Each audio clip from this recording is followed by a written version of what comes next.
কিছু কিছু স্টুডেন্ট ওরা প্রেজেন্টেশন দিচ্ছে। ওকে, শুরু হয়েছে, নেন। ওকে, সালডিয়া কলেজের ইতিহাস বিভাগের পক্ষ থেকে আজ থেকে আমরা দুদিন ব্যাপী হিস্টোরিওগ্রাফির উপর একটি লেকচারার সিরিজ করতে যাচ্ছি। এই লেকচার সিরিজে বিভিন্ন বিদগ্ধ পণ্ডিত ব্যক্তিগণ তাদের বক্তব্য দ্বারা আমাদের কলেজের ছাত্রছাত্রীদের সমৃদ্ধ করবেন। আমি আজকে সকালবেলায় আমার এই ভাতৃপ্রতিম শেখ রিয়াজুল মিদ্দিকে বললাম আমার একটা ক্লাস নিতে হবে, তো শত ব্যস্ততার মধ্যেও আমাকে সময় করে দিয়েছে। এজন্য আমি প্রথমেই শেখ রিয়াজুল মিদ্দিকে আমার পক্ষ থেকে আন্তরিক প্রীতি, শুভেচ্ছা এবং কৃতজ্ঞতা জানাচ্ছি, এবং ছাত্রছাত্রীদের পক্ষ থেকেও অভিনন্দন জানাচ্ছি। শেখ রিয়াজুল মিদ্দি আজ আমাদের সঙ্গে উপস্থিত হয়েছে এবং এটা আমাদের কাছে একটি গর্বের বিষয়। প্রথমেই শেখ রিয়াজুল মিদ্দি সম্পর্কে দু চারটি কথা বলি। শেখ রিয়াজুল মিদ্দি সহকারী অধ্যাপক, ইতিহাস বিভাগ, শ্রীরামপুর গার্লস কলেজ, হুগলি। উনি এমফিল করেছেন কলকাতা বিশ্ববিদ্যালয় থেকে, পিএইচডিও কলকাতা বিশ্ববিদ্যালয় থেকে করছেন, অলরেডি পি সাবমিট করে দিয়েছেন। বেশ কিছু আর্টিকেল জাতীয় এবং আন্তর্জাতিক জার্নালে প্রকাশিত হয়েছে এবং একটি বই এডিটেড আমাদের হয়েছে। সেই বইয়ের মধ্যে আমার সঙ্গে ওর যৌথ একটি আর্টিকেল রয়েছে মিথিলার উপরে। তাছাড়াও রিয়াজুলের সঙ্গে আমার একটা গ্রন্থ খুব শীঘ্রই প্রকাশিত হবে থার্ড সেমিস্টার এবং ফোর্থ সেমিস্টারের জন্য। সেই গ্রন্থটি ছাত্রছাত্রীদের সমস্যার সমাধান করবে বলে আমার বিশ্বাস, মিউজিয়াম এবং আর্কাইভসের উপরে। আমি আর বেশি কিছু বলবো না। শেখ রিয়াজুল মধ্যে বলতে পারি যে খুব শীঘ্রই ইতিহাসে একটা স্থান নিতে চলেছে এবং আমি খুব গর্বিত। ও আমার ভাইয়ের মতো এবং আমি ওকে অনেক সময়, ও আমার বাড়িতে মাঝে মাঝে আসে এবং আমি চেষ্টাও করি যে ও আর যেন ভবিষ্যতে আরো বড় হয়। সেই বিষয়টি লক্ষ্য করেই আজকে আমি ওকে বলছি যে তুমি তোমার ক্লাস অন করে দাও, আমি এখন এখান থেকে সরে যাচ্ছি, তোমার উপর আমি হ্যান্ডলিং করে দিলাম। Okay, Sheikh Riazul Middi, you will now start with lecture. Thank you দাদা, থ্যাংক ইউ। সালডিয়া কলেজের পিজি বিভাগের তোমরা যারা ছাত্রছাত্রী রয়েছো, তোমাদের সবাইকে আমার পক্ষ থেকে অভিনন্দন জানাই। বিশেষ করে বিনয় দাকে, তোমাদের বিনয় স্যার, আমি তো দাদা বলি, তবুও বিনয় স্যারকে আমার পক্ষ থেকে অত্যন্ত হৃদয় থেকে ধন্যবাদ জানাই, আমাকে এরকম একটা সুযোগ করে দিয়েছেন তোমাদের সামনে আমার কিছু বলার জন্য।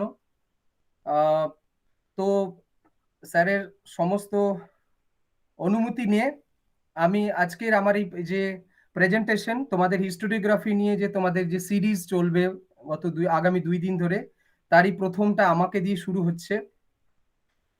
তো তোমরা নিশ্চয়ই স্ক্রিনেতে দেখতে পাচ্ছ যে আমাকে স্যার বলেছেন হিস্টোরিওগ্রাফির বিষয়ে ইতিহাস এবং তার প্রকৃতি নিয়ে একটা প্রেজেন্টেশন দিতে। তো আমি খুব অল্প সময়ের মধ্যে আমি তৈরি হয়েছি। আমি চেষ্টা করব তোমাদেরকে বোঝানোর, কারণ তোমরাই আগামী দিনের আমাদের যারা ইতিহাসের ধারক বাহক হবে, তোমাদের মধ্যে থেকেই কেউ না কেউ হবে। তো টাইটেলটা আমি দিয়েছি ইতিহাস এবং তার প্রকৃতি।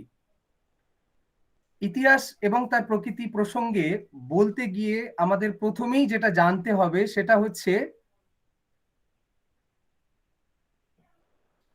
কাকে বলে ইতিহাস। স্ক্রিন দেখা যাচ্ছে বিনাদা? হ্যাঁ স্যার, দেখা যাচ্ছে। ওকে ওকে, থ্যাংক ইউ।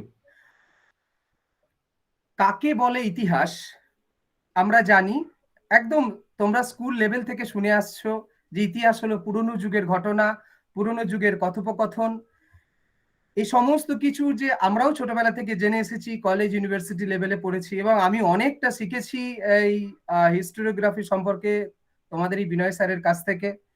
তো যে বইটিকে গোটা বিশ্ব জুড়ে যারা ইতিহাস পড়েন স্টুডেন্ট, টিচার, রিসার্চ স্কলার, তারা এই বইটিকে ভীষণ মান্যতা দেন। 1961 সালে প্রকাশিত এই বই এডওয়ার্ড হ্যালেট কার, বিখ্যাত ঐতিহাসিক এইচ কার, তার হোয়াট ইজ হিস্ট্রি গ্রন্থে ইতিহাসের কি সংজ্ঞা হওয়া উচিত সেটির বর্ণনা দিয়েছেন। সেটির ইংরেজি একটি টার্ম আছে, আমরা যদি এটাকে বাংলায় বলি, হোয়াট ইজ হিস্ট্রি বাংলায় বললে হবে কাকে বলে ইতিহাস। তো তিনি যেটা বলেছেন সেটি হচ্ছে, ইতিহাস হলো ঘটে যাওয়া অতীত এবং এখন বর্তমান এর মধ্যবর্তী পর্যায়। History is an unending process between past and present. অর্থাৎ এর মধ্যবর্তী পর্যায়ের ঘটনাবলী হলো ইতিহাস। আমি যে এখন তোমাদের সামনে কিছু বলার চেষ্টা করছি, হয়তো 2 মিনিট 5 মিনিট বা এটা যখনই শেষ হবে তারপরেই সেটা ইতিহাসে রূপান্তরিত হবে। তো ইতিহাসের সংজ্ঞা হচ্ছে এটাই, যে ইতিহাসের কোনো শেষ নেই। ইতিহাস হচ্ছে ঘটমান যে অতীতে ঘটনা ঘটে গিয়েছে এবং বর্তমানে যেটা চলছে তার যে মধ্যবর্তী পর্যায়, সেই মধ্যবর্তী পর্যায়ের নামই হচ্ছে ইতিহাস। অর্থাৎ পুরনো যুগের ঘটনাবলী আমরা বর্তমান প্রেক্ষাপটে বর্তমান সময়ে আমরা যখন পড়ব তখন সেটা হবে ইতিহাস।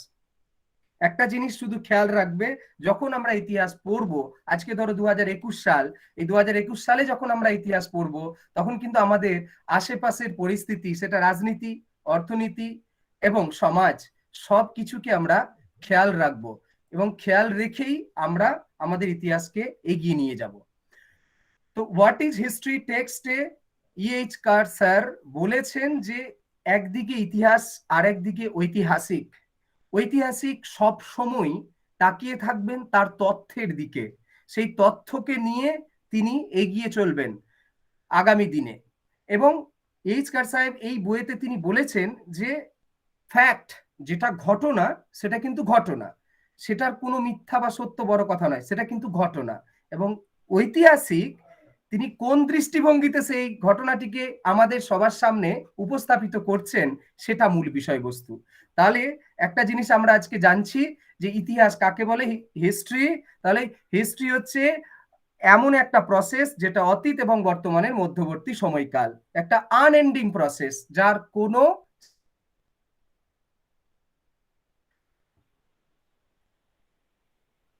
আমি কাকে বলে, মানে কাকে বলা হয় ঐতিহাসিক যুগ, আমি যুগ শব্দটা লিখিনি, আমি তোমাদের সামনে 3টি টার্ম আমি লিখেছি। একটা হচ্ছে প্রি হিস্ট্রি, প্রোটো হিস্টোরি, আর একটা হচ্ছে হিস্টোরি। এই 3টে টার্মের মানে আগে আমাদের জানতে হবে, তবে আমরা ইতিহাসকে আরো ভালো করে বুঝবো। প্রি হিস্ট্রি কাকে বলে? আমাদের মানব সভ্যতার প্রাথমিক পর্যায়কাল, যে সময়ে মানুষ পাহাড়ের গুহায় থাকতেন এবং সেই সময় মানুষ কথা বলতে পারতেন না এবং সংকেতের মাধ্যমে তিনি তার অভিব্যক্তি প্রকাশ করতেন। এবং এই সময়তে আমরা জানি যে প্রি হিস্ট্রি কেন বলা হচ্ছে, কারণ এটা ঐতিহাসিক সময়কাল নয়। এই সময়কালেতে মানুষ কিছু আঁকতেন, আঁকার মাধ্যমে তার অভিব্যক্তি প্রকাশ করতেন। আমি এখানে তোমাদের সামনে একটা ছবি দেখানোর চেষ্টা করছি।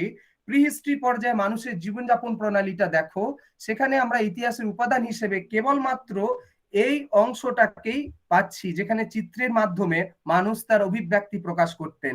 দেখো একটা যুদ্ধের চিত্র, এখানে কিছু বল্লভ নিয়ে দাঁড়িয়ে আছে, এখানে চিত্র দেখা যাচ্ছে, এখানে কিছু পশু পক্ষী চিত্র, এবং এখানে লেফট সাইডে একদম নিচের দিকে কিছু চিত্র রয়েছে যেটা পাহাড়ের গুহার আঁকা চিত্র। নানান চিত্র পাওয়া গিয়েছে, আমি এগুলো স্যাম্পল হিসেবে দেখানোর চেষ্টা করছি।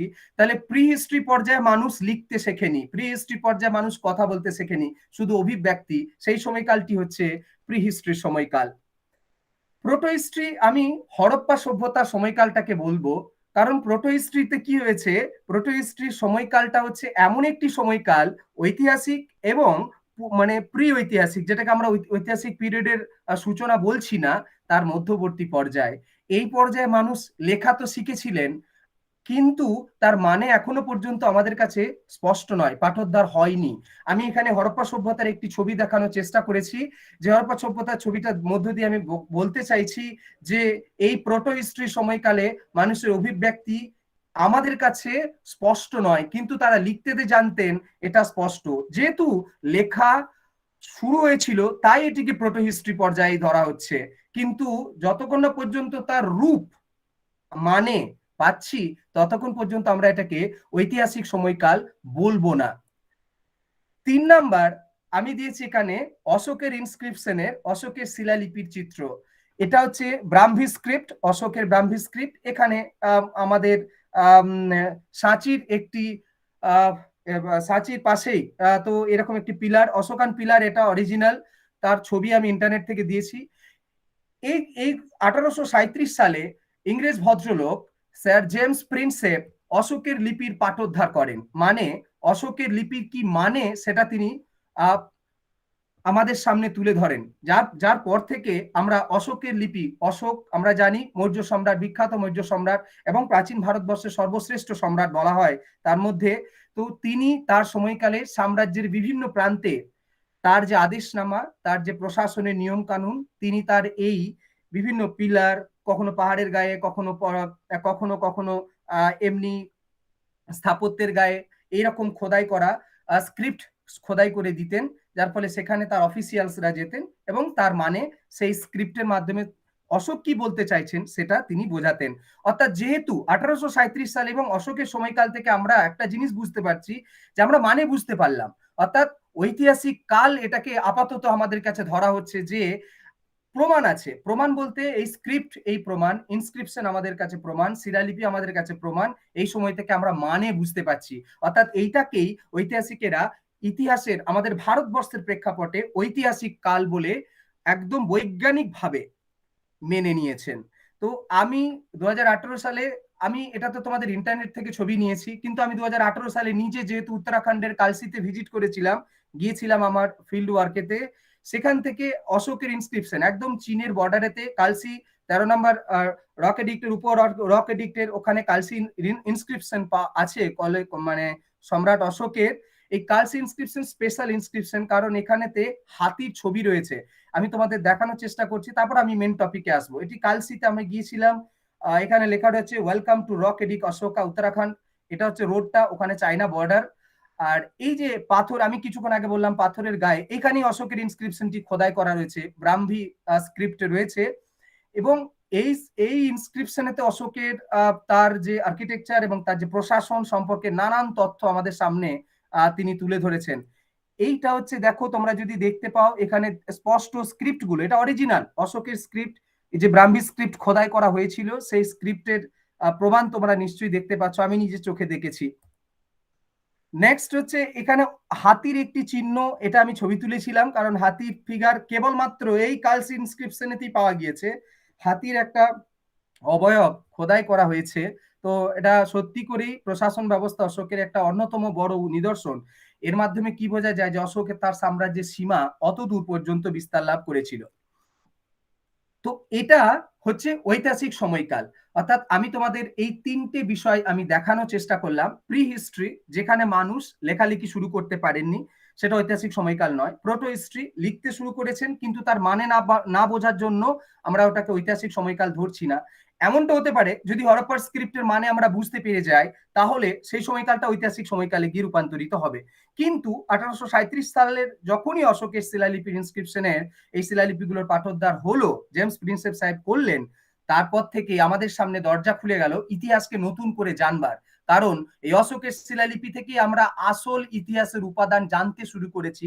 অশোকের সময়ে প্রশাসন, অশোকের সময়ে ধর্মনীতি, অশোকের সময়ে রাজতান্ত্রিক আদর্শ, অশোকের সময়ে মানুষের জীবনযাপন প্রণালী, এই রাজ দরবার, তার যে গুপ্তচর ব্যবস্থা, সমস্ত কিছু ডিটেলস আমরা ট্যাক্স ব্যবস্থা এই অশোক ইনস্ক্রিপশন থেকে পাই। তাই এটিকে ঐতিহাসিক সময়কাল হিসেবেই ধরা হয়ে থাকে। আমি এরপরে আসব ভারতবর্ষের ইতিহাসের উপাদান। কারণ ইতিহাসের উপাদান না জানলে, কারণ আমরা ইতিহাসটাকে বুঝতে পারবো না। যে আমাদের ভারতবর্ষের প্রেক্ষাপটটাকে আমি বারবার বলার চেষ্টা করছি এই কারণেই, কারণ আমরা ভারতবর্ষের ইতিহাসকে নিয়ে সামনের দিকে ভাবছি এবং ওয়ার্ল্ড ইতিহাসকে নিয়েও ভাবছি, কিন্তু যেহেতু আমরা এই দেশের মানুষ, তাই আমার মনে হয়েছে তোমাদের এই ব্যাপারটা বললে তোমরা নিজেদেরকে সম্পর্কিত করতে পারবে। তাই ভারতবর্ষের যদি প্রাচীন ভারতের ইতিহাসের উপাদানকে আমি ছোট্ট ছোট্ট করে বলার চেষ্টা করি, সেখানে হচ্ছে যে আমাদের দেশের ইতিহাস লেখার ধরনটা কখন থেকে বদলেছে। দেখো, আমি যদি প্রাচীন ভারত ধরি তাহলে আমি কিন্তু অশোকের সময়কাল থেকেই ধরবো। এখন অশোকের সময়কাল আমরা জানি যে আমাদের ইতিহাসের উপাদান তো মোটামুটি ভাবে প্রত্নতাত্ত্বিক উপাদান হয়, সাহিত্যিক উপাদান হয়, দুটো মূলত মেন। এবং এই দুটোর মাঝে আরো অনেক আছে, যেমন হচ্ছে স্থাপত্য ভাস্কর্য, শিলালিপি, কয়েন্স, তারপরে সাহিত্যিক উপাদানের মধ্যে যেমন পড়ে ধরো দেশীয় সাহিত্য, বিদেশি সাহিত্য। এই যে আমাদের উপাদানগুলি, এইগুলি আমাদের ইতিহাস জানতে সাহায্য করে। এখন আমি তোমাদের কিছু নাম বলবো যেখান থেকে ইতিহাস লেখার যে শুরুটা আমাদের দেশে কখন থেকে হলো, তার তার কি ধরন ছিল সেটা আমি আস্তে আস্তে বলার চেষ্টা করছি। আমরা যদি আহ মোটামুটি ভাবে বেদের তো সাহিত্যটাকে ইতিহাসের উপাদান হিসেবে কতটা গ্রহণযোগ্যতা রয়েছে, বা এর পরে পরেই যেটা আমাদের কাছে আসবে সেটা হচ্ছে যে আহ আহ আমাদের মহাকাব্যগুলো, রামায়ণ এবং মহাভারতের রচনাকাল এবং তার যে বিষয়বস্তু, এইসব নিয়ে নানান ধরনের বিতর্ক অবশ্যই রয়েছে। কিন্তু ইতিহাসের উপাদান হিসেবে ওই যে প্রেক্ষাপট, ওই প্রেক্ষাপটটা শুরু, অর্থাৎ আমরা চারটি বেদের যে পর্ব, অর্থাৎ ঋক, সাম, যজু, অথর্ব বেদ, এই চারটি বেদের সময়কাল থেকে আমরা ভারতবর্ষের ঋগ্বেদ, সামবেদ, যজুর্বেদ, অথর্ববেদে কি বলা আছে সেই তথ্যগুলো আমরা কিন্তু জোগাড় করতে শুরু করেছিলাম। এখন আমরা যেটা ওয়ার্ল্ডের হিস্ট্রিতে দেখি একটা জিনিস, যে ইতিহাস লেখার ধরনটা, সেটা আমি বলে নি, নাহলে তোমাদের বুঝতে অসুবিধা হবে। কার হাত ধরে হয়েছিলেন সেই বিখ্যাত মানুষটি যাকে নিয়েই আমরা ইতিহাস পড়ি, তিনি হচ্ছেন হেরোডোটাস। হেরোডোটাস তার 430 খ্রিস্টপূর্বাব্দের যে বই হিস্টোরিজ, এই বইয়ের মধ্য দিয়েই হেরোডোটাস পৃথিবীতে ইতিহাস লেখার ধরন শুরু হয়েছিল। কারণ এই হেরোডোটাস লিখেছিলেন গ্রিস দেশ এবং তার যে অন্য দেশ পারস্যের সঙ্গে, গ্রিস এবং পারস্যের সঙ্গে যুদ্ধের কাহিনী, এছাড়া গ্রিস দেশের সমাজ, অর্থনীতি এবং রাজনীতিকে তুলে ধরেছিলেন। এছাড়া তিনি অন্যান্য দেশের সেই সময়ের নানান প্রেক্ষাপটকে হিস্টোরিজ গ্রন্থে তার এই যে হেরোডোটাস তার যে লেখার মধ্য দিয়ে নিয়ে এসেছিলেন 430 খ্রিস্টপূর্বাব্দে। অর্থাৎ আমরা সময়কালটা দেখতে পাচ্ছি তখন থেকেই কিন্তু ইতিহাস লেখার ধরন কিন্তু শুরু হয়ে গিয়েছিল, এবং ওইটাকেই আমাদের সবার সামনে একটা বড় উদাহরণ হিসেবে ধরা হয় যে হেরোডোটাস, কারণ তাকেই আমরা সামনে রাখি এবং তাকেই তো আমরা বলি ইতিহাসের জনক। তো এই হেরোডোটাসের যে এই যে গ্রন্থ এবং এই গ্রন্থের যে বিষয়বস্তু, তিনি যে সমস্ত বিষয়গুলোকে তুলে ধরেছেন, আমরা প্রাচীন ভারত থেকে কিন্তু সেইভাবে যে কমপ্লিট হিস্ট্রি ব্যাপারটা লেখা হয়েছিল সেরকম ভাবে কিন্তু পাই না। বেদের সময়কাল ধরো, বেদের পরে আমরা যদি দেখি খ্রিস্টপূর্ব 6ষ্ঠ শতাব্দীতে আমাদের প্রতিবাদী ধর্ম আন্দোলন হয়েছে, সেখানে জৈন ধর্ম এবং বৌদ্ধ ধর্ম তার যে ত্রিপিটক এবং আমাদের দীপবংশ, মহাবংশ, বৌদ্ধ গ্রন্থ, তো এই টেক্সট গুলো যখন এসেছে সেগুলো কিন্তু ঐতিহাসিক দিক দিয়ে, হয়তো ধর্মের দিক দিয়ে ভীষণ গুরুত্বপূর্ণ, ঐতিহাসিক দিক দিয়ে এই হেরোডোটাসের যে মূল্যায়ন, ওই ইতিহাস ইতিহাস গ্রন্থ বা ইতিহাস লেখা, সেটা কিন্তু এই মূল্যায়নের মধ্যে পড়ে না। আবার তারপরে যদি আমরা আরেকটু এগিয়ে আসি, 1837 সালে যে কথাটা আমরা এই কিছুক্ষণ আগে বললাম, যে অশোকের ইনস্ক্রিপশন। অশোকের ইনস্ক্রিপশনে দেখো, আমি এটুকু বলতে পারি যে অশোকের ইনস্ক্রিপশন, আমি নিজে ব্রাহ্মী স্ক্রিপ্ট একটু একটু পড়তে পারি, আমি যেটুকু বুঝেছি, এবং আমাদের বিখ্যাত ঐতিহাসিক প্রাচীন ভারতের রমিলা থাপার ম্যাডামের একটি বই আছে, Ashoka and the decline of the Maurya, ওই বইয়েতে ইনস্ক্রিপশন গুলোর ট্রান্সলেশন রয়েছে, তোমরা যে কেউ পড়তে পারো। অশোক এবং মৌর্য সাম্রাজ্যের পতন বাংলায় ট্রান্সলেশন পাওয়া যায়। যেহেতু তোমরা পিজি লেভেলের স্টুডেন্ট, অবশ্যই পড়ো বইটি, নতুন এডিশন বেরিয়েছে গত সেশনে। তো ওখান থেকে আমরা বুঝতে পারছি অশোক কিন্তু তার যারা খোদাই করছেন অশোকের ইনস্ক্রিপশনে কেবলমাত্র তাদের কথাই, অশোকের কথাই প্রকাশ্যে আসছে। অশোক এমন, তাহলে ইতিহাস কিন্তু আমি প্রথমেই বললাম যে হেরোডোটাসের যে হিস্টোরিজ, যে মানে যে যে প্যাটার্ন, যে যে ছক, সেই ছক কিন্তু অশোকের ইনস্ক্রিপশনের সঙ্গে আমরা কিন্তু মেলাতে পারবো না, কারণ অশোক তিনি তার কথাই বলেছেন ইনস্ক্রিপশনে। তাই কোনো না কোনো দিক দিয়ে আমাদের মনে হয় যে অশোক প্রয়োগ করেছেন, এবং সেখানে কিন্তু পূর্ণাঙ্গ ইতিহাস, এখন যদি সেই সময় কোনো খারাপ ঘটনা ঘটেও থাকে, আমরা কিন্তু অশোকের ইনস্ক্রিপশনে সেটা কিন্তু পাবো না। অশোকের ইনস্ক্রিপশনে শুধু পাচ্ছি শুধুমাত্র কলিঙ্গ যুদ্ধ সম্পর্কে অশোক কেবলমাত্র তার যুদ্ধের ক্ষয়ক্ষতির কথা বলেছেন অশোকের ইনস্ক্রিপশনে, বাকি কিন্তু আর অন্য কোন ইনস্ক্রিপশনে তিনি নিজের গৌরবের কথা বলছেন, নিজের বিষয়ের কথা বলছেন। অর্থাৎ অশোকের ইনস্ক্রিপশনের পরপরই আমরা দেখব যে আরেকটু এগিয়ে যদি আসি, যে আমরা সাতবাহন পিরিয়ডের সময়কাল যদি চলে আসি, আমি মহারাষ্ট্রের নাসিক গিয়েছিলাম, ওখানে যে কেভ ইনস্ক্রিপশন রয়েছে, তার মাতা গৌতমীর যে খোদাই করা ইনস্ক্রিপশন, সেখানে কিন্তু গৌতমী তার ছেলে গৌতমী পুত্র সাতকর্ণী সম্পর্কে বর্ণনা দিচ্ছেন, যে আমার ছেলে এত ভালো ছিলেন। আমার ছেলে ব্রাহ্মণদের বংশ পরিচয়কে ব্রাহ্মণদের সঙ্গে অন্য ধর্মের এর বিয়ের মিলনকে আটকাতে পেরেছিলেন, রক্তের মিশ্রণ ঘটাতে, যাতে সেই সময়ে অনুলোম প্রতিলোম বিয়ে শুরু হয়ে গিয়েছিল, যার ফলে সেটা তিনি বন্ধ করেছিলেন। এবং আমার ছেলে নর্মদা নদীর ওপার পর্যন্ত যুদ্ধে গিয়েছিলেন। অর্থাৎ আমাদের যদি সাতবাহন রাজবংশের যদি লোকেশন দেখি তাহলে দেখবো মহারাষ্ট্রের ওই পাটটা অঞ্চলটা, অন্ধ্রপ্রদেশ মহারাষ্ট্রের ওই অঞ্চলটায়। তো এই গৌরব গাথা রয়েছে। তাহলে এখানেও কিন্তু পূর্ণাঙ্গ ইতিহাসের ব্যাপারটা কিন্তু প্রতিচ্ছবি আমরা পাচ্ছি না, কারণ এখানেও তিনি প্রয়োগ করেছেন তার মতামত। অর্থাৎ ইতিহাস কি বলে, ইতিহাস থাকবে ওপেন, ইতিহাস থাকবে খোলা, ইতিহাস সবার জন্য। তো এখানে কিন্তু এরপরে আমরা যখন দেখব গুপ্ত যুগের কথা, তো গুপ্ত যুগেতে আমি প্রথমেই নাম বলবো এলাহাবাদ পিলার ইনস্ক্রিপশনের কথা। দেখো এলাহাবাদ পিলার ইনস্ক্রিপশন, আমরা অনেক কয়েন পাই, কিন্তু ইনস্ক্রিপশন সঠিক তথ্য আমরা যদি বলি সেটা হচ্ছে হরিসেনের এলাহাবাদ পিলার ইনস্ক্রিপশন। হরিসেন কে ছিলেন? ইনি ছিলেন সমুদ্রগুপ্তের সভাকবি। হরিসেনের এলাহাবাদ পিলার ইনস্ক্রিপশনেতে কার কথা বলা আছে? গৌরবোজ্জ্বল কথা বলা রয়েছে সমুদ্রগুপ্তের কথা। অর্থাৎ সমুদ্রগুপ্ত দক্ষিণ ভারত অভিযান করছেন, উত্তর ভারত অভিযান করছেন, তিনি মধ্য ভারতে জঙ্গলাকীর্ণ এলাকাগুলিতে পরাজিত করছেন। অর্থাৎ সমুদ্রগুপ্ত সর্বরাজচ্ছেতা উপাধি নিয়েছেন। অর্থাৎ এক প্রকারে দেখতে পাচ্ছি হরিসেন তার প্রভুর গুণগান গাইছেন। এখন এখানেও কিন্তু আমরা ঐতিহাসিক তথ্য অবশ্যই সমুদ্রগুপ্তের সময়কালের জন্য খুবই গুরুত্বপূর্ণ, কিন্তু এই সময়ের কোনো টেক্সট বা কোনো ঐতিহাসিক বই, ঐতিহাসিক গ্রন্থ আমরা সেভাবে পাচ্ছি না যেটাকে আমরা হেরোডোটাসের ছকের সঙ্গে আমরা ফেলতে পারি। অর্থাৎ কোনো না কোনো জায়গায় মানে এটাকে বলা হয় মহিমান্বিত করার জন্য, আত্মজীবনীমূলক মহিমান্বিত করার আর একটা চেষ্টা এলাহাবাদ পিলার ইনস্ক্রিপশনে কিন্তু আমরা পেয়ে থাকি। এরপরেই দেখবো যখন হর্ষবর্ধনের সময়কালটা, দেখবে হর্ষবর্ধনের যে বাণভট্টের যে লেখা হর্ষচরিত কিন্তু হর্ষচরিত সম্পূর্ণরূপে তিনি তার প্রভু, অর্থাৎ তার সভাকবি ছিলেন হর্ষবর্ধনের, তার প্রভুর গল্প তিনি বলেছেন। অর্থাৎ হর্ষবর্ধন কত ভালো মানে যোদ্ধা ছিলেন। হর্ষবর্ধন তার বোনকে উদ্ধার করেছিলেন, রাজশ্রীকে। হর্ষবর্ধন শশাঙ্কের সঙ্গে যুদ্ধে জিতেছিলেন, এবং হর্ষবর্ধনের বাহিনী উত্তরাপথস্বামী, তাকে উপাধি দিয়েছেন উত্তরাপথস্বামী। অর্থাৎ এই যে তাকে বলা হচ্ছে উত্তর ভারতবর্ষের সর্বশ্রেষ্ঠ মানে সম্রাট, এই ধরনের কথা কিন্তু এই হর্ষচরিতে রয়েছে।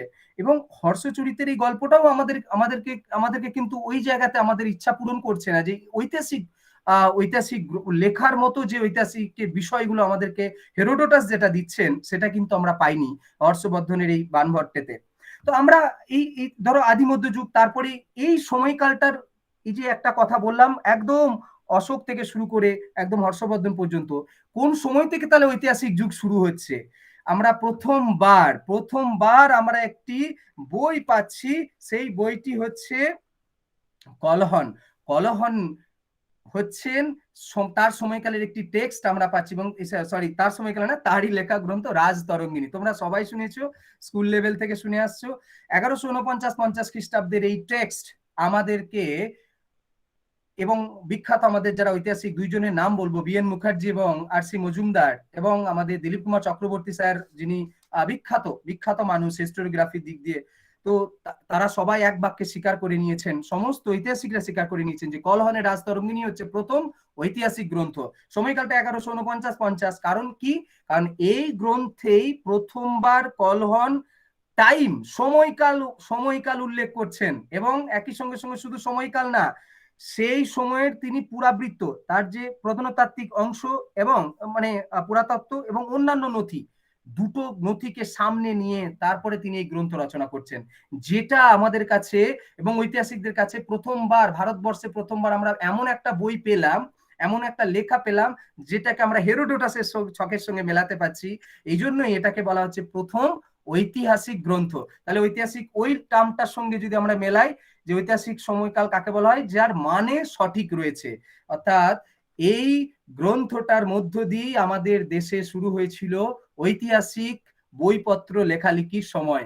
অর্থাৎ তারপরে আমরা দেখব যে অনেকটা জৈনুল আবেদিন, যে বিখ্যাত কাশ্মীরের রাজা ছিলেন, আর সেই সময়ে চেষ্টা চালানো হয়েছিল, এবং গুজরাটের বেশ কিছু ঐতিহাসিকদের নাম পাওয়া যায়, সেই সময় তারা চেষ্টা চালিয়েছিলেন।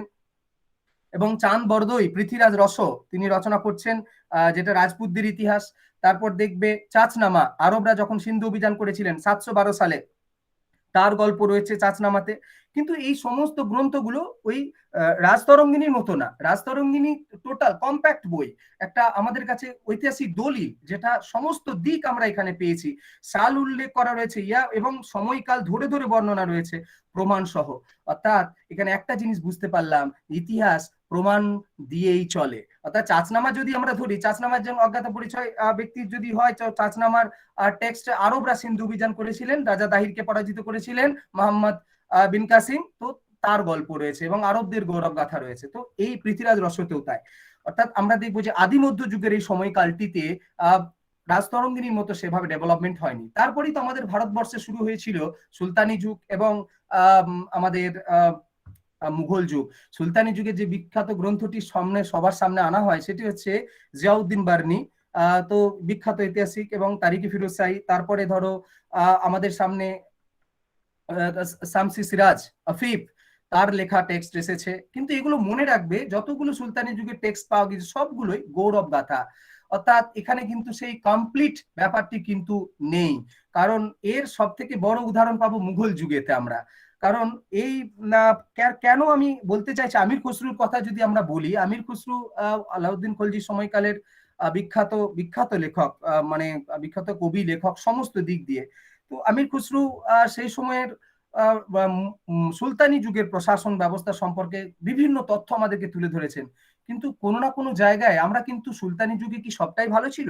সুলতানি যুগে কি মানুষ কি সবসময় অর্থনৈতিক দিক দিয়ে সুন্দর ছিলেন, আর সবাই কি সুখে শান্তিতে বসবাস করতেন? সেই ব্যাপারটা কিন্তু আমরা কিন্তু পাইনি। যার ফলে আমরা কমপ্লিট ঐতিহাসিক আমরা কিন্তু সুলতানি যুগের কাউকে বলতে পারছি না। এমনকি এরপরে যদি আমরা দেখি যে মুঘল যুগের কথা, তো এই মুঘল যুগেতে আকবরের কথা আমি বলার আগে আমি বলবো হুমায়ুনের বোন গুলবাদান বেগম, গুলবাদান বেগমের হুমায়ুন নামা। এমনকি আমি বাবরের কথাই ধরে নিই, বাবর তার আত্মজীবনী লিখেছিলেন চাকতাই তুর্কি ভাষায় বাবর নামা। তো বাবর অত্যন্ত শিক্ষিত মানুষ ছিলেন। বাবর কি লিখেছিলেন? বাবর ভারতবর্ষে এসেছেন আফগানিস্তান ওই প্রদেশ, ফারগানা প্রদেশ থেকে। তিনি ভারতবর্ষ ভিন্ন ভিন্ন প্রদেশে ভ্রমণ করেছিলেন এবং তার অভিজ্ঞতা লিখেছেন বাবর নামা গ্রন্থে। অর্থাৎ এটা কিন্তু তার মতামত, এটা তার মতামত, হয়তো ঐতিহাসিক দলিল গুরুত্ব রয়েছে কিন্তু তার মতামত রয়েছে। আর গুলবাদান বেগম লিখেছিলেন তার তার যে মানে ভাই হুমায়ুন, হুমায়ুন সম্পর্কে, অর্থাৎ হুমায়ুন নামা। হুমায়ুন নামাতে কিন্তু তার ভাইয়ের গল্প লেখা রয়েছে। অর্থাৎ এখানেও কোনো না কোনো জায়গায় ইংরেজিতে একটা শব্দ ইউজ হয়, সেটা হচ্ছে পার্সিয়ালিটি, অর্থাৎ পক্ষপাতমূলক। কোনো না কোনো জায়গায় পক্ষপাতকে অবলম্বন করা হয়েছে। আর 3 নাম্বার যে বিখ্যাত মানুষটির নাম বললেই নয়, আকবর। আকবরের সময়কালের বিখ্যাত ঐতিহাসিক, তিনি হচ্ছেন আবুল ফাজল। আবুল ফাজলের যে আকবর নামা গ্রন্থে একদিক দিয়ে আমরা যেমন আকবরের ভূমি রাজস্ব ব্যবস্থা, আকবরের অর্থনৈতিক জীবন, মানে প্রশাসনের, এবং আকবরের যে নিয়ম কানুন, তো সেই সমস্ত কিছু আমরা জানতে পারছি ঠিক কথায়। কিন্তু এই আকবর নামাতে কোথাও উল্লেখ নেই যে আকবরের সময়কালেও প্রান্তীয় এলাকার মানুষেরা কি দুঃখের মধ্যে ছিলেন, কৃষক বিদ্রোহ কিছু কিছু অঞ্চলে সংগঠিত হয়েছিল, তার কথা কিন্তু উল্লেখ করা হয়নি। অর্থাৎ সবটাই কিন্তু সামনে এসেছে। এটা কিন্তু উল্লেখ করা হয়নি বলতে আমরা সর্বাঙ্গীন দৃষ্টিতে বলতে পারি যে একটা প্রশাসনের সবটাই কি ভালো হয়েছিল, এটা কিন্তু ধরে নেওয়া যায় না। একটা প্রশাসনের সবটা হবে কি করে? তো কখনোই না। কিন্তু আকবর নামাতে কিন্তু এই বিষয়টা তুলে ধরা হয়নি আমাদের সামনে, তার আকবরের প্রশংসা করা হয়েছে। অর্থাৎ কোনো না কোনো দিক দিয়ে আমরা দেখতে পাবো যে এরকম ঘটনা ঘটেছে। তারপরে তো আমরা জানি জাহাঙ্গীর নামা, যে তুজুকি জাহাঙ্গীরের সময়কালের গৌরব গাথা বলা হয়েছে।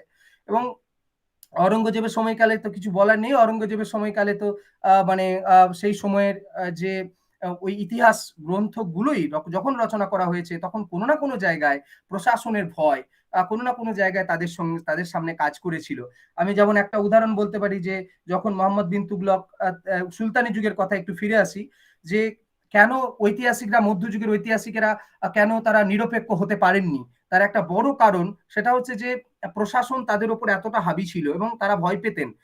কারণ যখন মোহাম্মদ বিন তুগলক তার রাজধানী দিল্লি থেকে তিনি দেবনাগরীতে শিফট করছিলেন, তিনি ওখানে নিয়ে যাচ্ছিলেন, প্রচুর লোক মারা গিয়েছেন। আবার কিছুদিন পর তিনি আবার দিল্লিতে তিনি মানে দেবগিরি থেকে আবার ফেরত নিয়ে এসেছিলেন দিল্লিতে। অর্থাৎ এই যে মানুষদের চরম দুর্দশার কাহিনী, এটা কিন্তু আমাদের সব ঐতিহাসিকদের লেখাতে উঠে আসে না। কারণ অনেক সময়তেই দেখা গিয়েছে যে রাষ্ট্রের বিরুদ্ধে বলার ক্ষমতা ঐতিহাসিকদের মধ্যে কিন্তু মানে সেভাবে প্রকট হয়নি। সেটা শুধু আধুনিক যুগ নয়, প্রাচীন কাল থেকে হয়ে হয়ে এসেছে। তো আমরা অরঙ্গজেবের সময়কালেও অনেক লেখা দেখতে পাবো যেখানে পার্সিয়ালিটি অর্থাৎ পক্ষপাতমূলক আচরণ করা হয়েছে। তারপরে আমরা আধুনিক যুগে অর্থাৎ ইংরেজরা যখন চলে আসছে, তখন আমাদের দেশের ইতিহাস লেখার একটা চল শুরু করা হলো।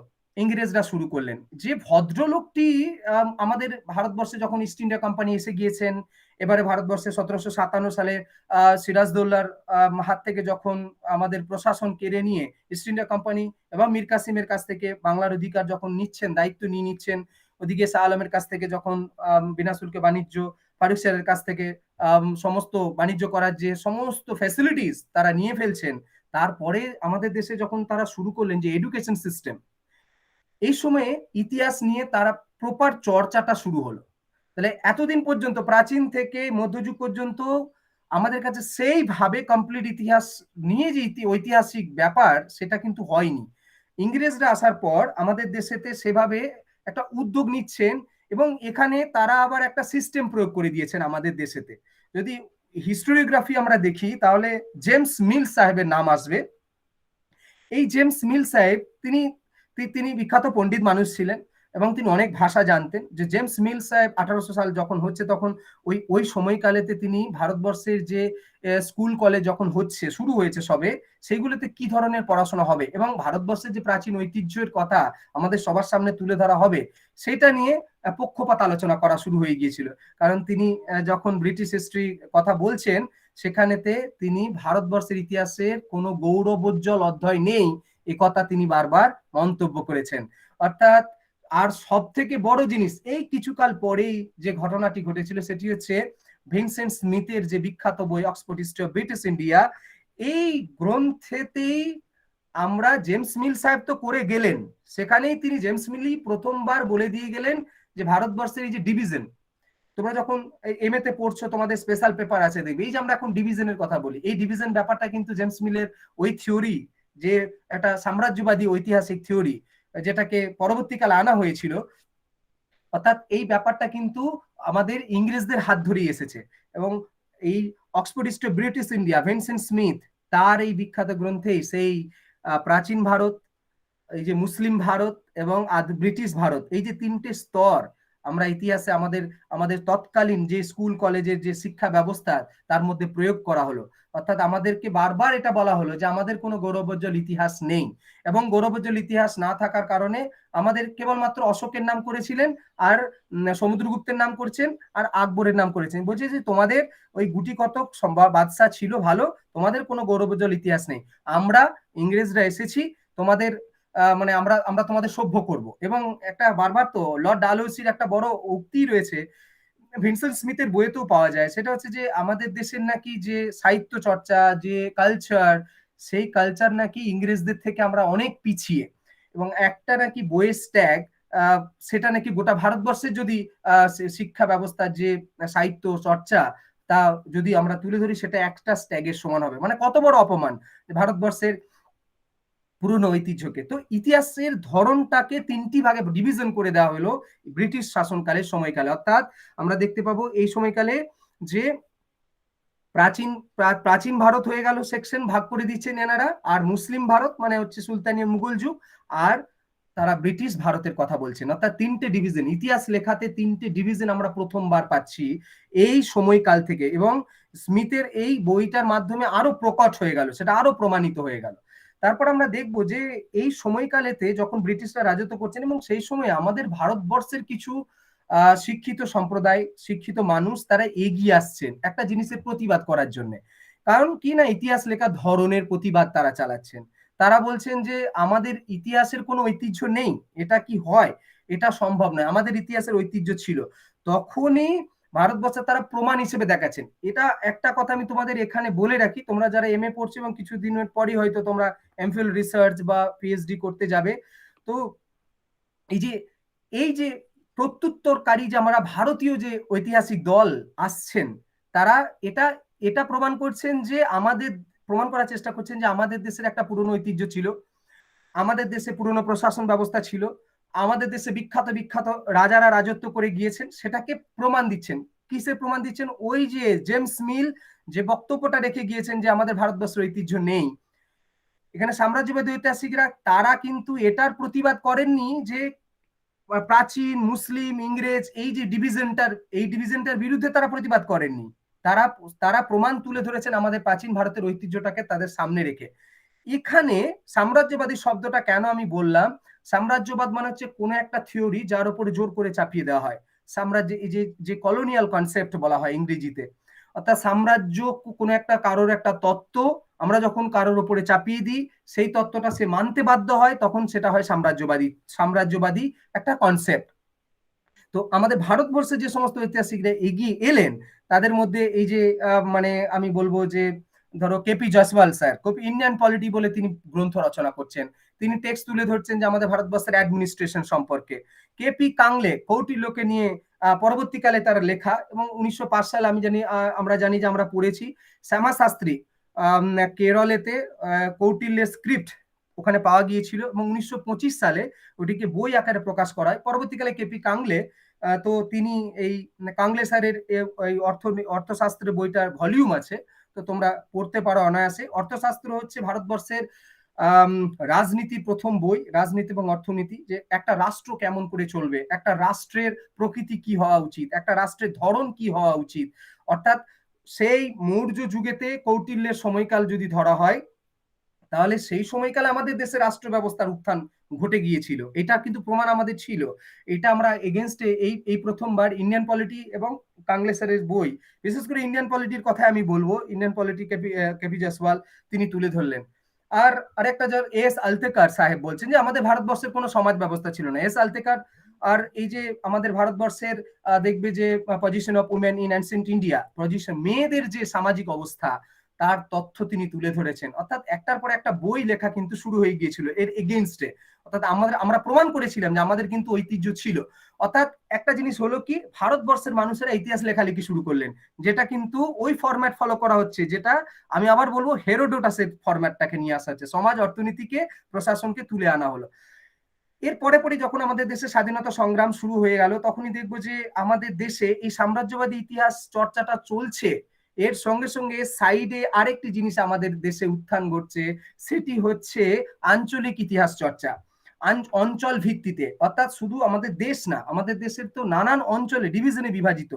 সেটার মধ্যে যার দুইজনের নাম আমি বলবো তোমাদের সামনে। একজন হচ্ছেন দক্ষিণ ভারতের বিখ্যাত ঐতিহাসিক Nilakanta Sastri, K N Nilakanta Sastri, history of South India তিনি লিখছেন এই জেমস মিল, ভিনসেন্ট স্মিথের প্রত্যুত্তর হিসেবে।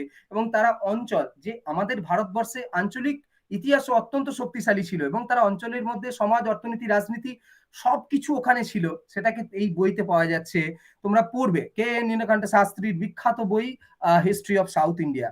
আর আমরা বাঙালিরা, আমাদের যে বাঙালির ঐতিহ্য ছিল, আমাদের বাঙালির যে সমাজ সংস্কৃতি ছিল, নিহার রঞ্জন রায়ের বাঙালির ইতিহাস পাওয়া যায়। এই বাঙালির ইতিহাস তিনি রচনা করছেন। বলা হয় তখন স্বাধীনতা সংগ্রামের সময় তিনি তখন জেলে ছিলেন, জেলে থাকতে থাকতে তার মাথাতে ভাবনা চিন্তা আসে, জেল থেকে যখন তিনি মুক্তি পান তখনই এই গ্রন্থ তার লেখালেখি শুরু করেন। বাঙালির ইতিহাসেতে তিনি তুলে ধরেছেন আমাদের বাঙালির প্রাচীন ঐতিহ্যের কথা, আমাদের বঙ্গ জনপদগুলির কথা, এবং সেখানে পাল সেন যুগের কথাও, নানান নানান প্রেক্ষাপট, উত্তরবঙ্গ দক্ষিণবঙ্গ আর বিষয়, এবং এটাকে প্রাথমিকভাবে বাংলার একটা আকর গ্রন্থ হিসেবে সবাই মান্যতা দিয়ে থাকেন। তো অর্থাৎ শুরু হয়ে গেল আঞ্চলিকতার ইতিহাস। এখন ব্রিটিশ পিরিয়ড শেষ হওয়ার সঙ্গে সঙ্গেই, শেষ বলবো না, পুরোটা শেষ তখনও হয়নি, কারণ যখন বলশেবিক বিপ্লব হয়েছে, বলশেবিক বিপ্লবের পরে আমাদের দেশেও কিন্তু মার্কসিস্ট চিন্তাধারার বিকাশ ঘটেছিল। অর্থাৎ এই যে কার্ল মার্কসের থিওরি, এই যে সাম্যবাদ, ধনী দরিদ্রের বিভেদ মুছে যাবে, এই যে তত্ত্ব, এই যে সাম্যবাদী তত্ত্ব, কার্ল মার্কসের তত্ত্ব, এই কার্ল মার্কসের তত্ত্ব রাশিয়ান বিপ্লবের দ্বারা প্রভাবিত হচ্ছেন আমাদের দেশেরও মানুষজন। এবং এই সময় একটা একদল ঐতিহাসিকের উত্থান ঘটছে, যারা কেবলমাত্র কি কথা বলছেন, শ্রমজীবী সম্প্রদায়ের কথা। অর্থাৎ একটা ধরন আর একটা লক্ষ্য করলাম, যে আমরা একটা তো ইংরেজদের সময়কালে প্রাচীন যুগ, মুসলিম যুগ এবং ইংরেজ অর্থাৎ ব্রিটিশ ইন্ডিয়ার কথা বললাম, তারপরে সাম্রাজ্যবাদী ঐতিহাসিকদের উত্থান ঘটলো, তারপর আঞ্চলিক ঐতিহাসিকদের উত্থান ঘটলো, তারা লেখালেখি করছেন। এবং এই সময়কালে নতুন একটা ঐতিহাসিক তত্ত্ব আসছে, সেটা হচ্ছে আমাদের সামনে, সেটি হলো শ্রমজীবীদের ইতিহাস, অর্থাৎ মার্কসিস্ট হিস্টোরিয়ান। এখনো ভদ্রলোক বেঁচে রয়েছে, ইরফান হাবিব স্যার। ইরফান হাবিবের উনি মার্কসিস্ট থিওরির মধ্যে পড়েন। তাছাড়া নানান ঐতিহাসিক, আর এস শর্মা, এবং তিনি বিখ্যাত মার্কসিস্ট হিস্টোরিয়ান হিসেবে ধরা হয়ে থাকে। তো নানান তত্ত্ব শ্রমজীবীদের ইতিহাস রচনা করার কথা বলা হচ্ছে, এবং শ্রমজীবী ছাড়া যে ভারতবর্ষের স্বাধীনতা সংগ্রাম কমপ্লিট হতো না, এবং ভারতবর্ষের যে ইতিহাস কমপ্লিট নয়, এটা কিন্তু তাদের লেখনির মাধ্যমে পাচ্ছি। বিশেষ করে এই সময়তে যে মুঘলদের ইতিহাস নিয়ে তিনি মন্তব্য করছেন, ইরফান হাবিব স্যার, যে কৃষকদের কথা, এবং আর এস শর্মা ইন্ডিয়ান ফিউডালিজম গ্রন্থ রচনা করেছিলেন। তারপরে ডিডি কোশাম্বি সাহেব, ডিডি কোশাম্বি স্যার তো একটা বই লিখেছিলেন, an introduction to the study of Indian history.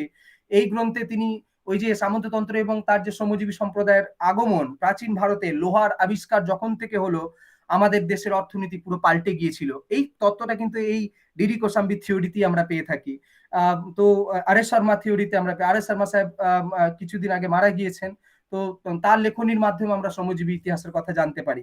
আর যখন ভারতবর্ষ স্বাধীন হলো তখন এবং বর্তমান এই যে টিল 2022 সালে আমরা এসে গিয়েছি, সেই সময়কালের যে নতুন একটা ইতিহাস লেখালেখির চর্চা শুরু হয়েছে, সেটা হচ্ছে নিম্ন বর্গের ইতিহাস, যেটাকে আমরা ইংরেজিতে বলবো সাবলটান স্টাডিজ। তো পার্থ চট্টোপাধ্যায় এবং আমাদের গুহ স্যার রয়েছেন। তো এই এই মানে বিখ্যাত বিখ্যাত মানুষদের দ্বারা একটা নতুন তত্ত্ব বর্তমান ঐতিহাসিকদের মধ্যে উঠে আসছে, যে পিছিয়ে পড়া যে সম্প্রদায় রয়েছে আমাদের ভারতবর্ষে, তারা যে কন্ট্রিবিউশন ছিল তাদের সমাজ গঠনে, অর্থনীতি গঠনে, তো সেই তথ্য আমাদের কাছে এই ঐতিহাসিক তথ্যের মাধ্যমে মানে আমরা পাচ্ছি, সাবলটান হিস্ট্রির মাধ্যমে। তো এই বর্তমান সময়কালে এই প্রেক্ষাপটটা কিন্তু শুরু হয়েছে। এখন কিন্তু বিভিন্ন কলেজ, বিভিন্ন ইউনিভার্সিটিতে, এবং আমি এখন তোমাদের এই স্যারের নাম বলবো, বিনয় স্যারের নাম বলবো। আমি এনাকে সাবলটান হিস্টোরিয়ানসদের মধ্যে ধরতে পারি এনাকে, কারণ আমি এনার সঙ্গে থাকি, দেখেছি এনাকে। কারণ এনার বেশিরভাগ যে লেখার মধ্য দিয়ে ইনি চান যে ব্রাহ্মণ সম্প্রদায়ের আধিপত্য নয়, নিম্নবর্গ এবং যারা পিছিয়ে পড়া সম্প্রদায়, তারাও যে তাদের যে সমাজ গঠনে কন্ট্রিবিউশন ছিল আছে, এবং সমাজ গঠনে তারা গুরুত্বপূর্ণ ভূমিকা পালন করছেন, তারা কোনো অংশে কম নন, তাদের ইতিহাসকে জোর করে চাপা দেওয়া হয়েছে, তারা উচ্চ বর্গের সম্প্রদায়রা তারা আনেননি সামনে। এই ব্যাপারটা এই যে সাবলটান হিস্টোরিয়ান তত্ত্বের মধ্যে বিনয় স্যারের লেখার মধ্যে তোমরা যখন পড়বে, ওনার লেখা বিভিন্ন আর্টিকেল, বিভিন্ন বই, ওনার কিন্তু লেখা বা ওনার কথাবার্তার মধ্যে দেখতে পাবে যে ওনার মধ্যে কিন্তু এই ব্যাপারটা রয়েছে। এটা আমি ব্যক্তিগতভাবে অনুভব করেছি, কারণ উনিও এই মুহূর্তে নাম করা একজন, আমার মনে হয় ঐতিহাসিক আমরা ধরতে পারি, কারণ এত গবেষণামূলক কাজ ওনার। তো এই বর্তমান সময়কালেতে একটা নতুন যে তত্ত্ব, সেটা হচ্ছে সাবলটান হিস্টোরি, এটা লেখা শুরু হয়েছে। তো আমাদের ইতিহাসের ধরন প্রাচীন ভারত থেকে বর্তমান সময়কালে যুগে যুগে পাল্টেছে, এবং আগামী দিনেও হয়তো তার নানান রূপ আমরা লক্ষ্য করতে পারবো। তো এখন আমার তোমাদের উদ্দেশ্যে বলা যে কেমন হওয়া উচিত ইতিহাস লেখন পদ্ধতি। তোমরা যারা এমএ পড়ছো, এরপরে তোমরা রিসার্চ সেকশনে যাবে, তোমরা নানান ধরনের লেখালেখি লিখবে, তোমাদের উদ্দেশ্যে আমার কিছু বার্তা, যে আমি একজন কলেজ টিচার এবং মাঝে আমি রিসার্চও করি, তো কিছু লেখালেখিও করি। আমার মনে হয়েছে তোমরা যারা আগামী দিনের যারা গবেষক, যারা অধ্যাপক হবে, তোমাদের সামনে যে এই পয়েন্টগুলো সামনে রাখবে, তাহলে তোমরা ভালো একজন ঐতিহাসিক হিসেবে প্রতিষ্ঠিত হতে পারবে। সেটা হচ্ছে তোমাদের লেখাতে যেন সব সময় থাকে জাতপাতহীন।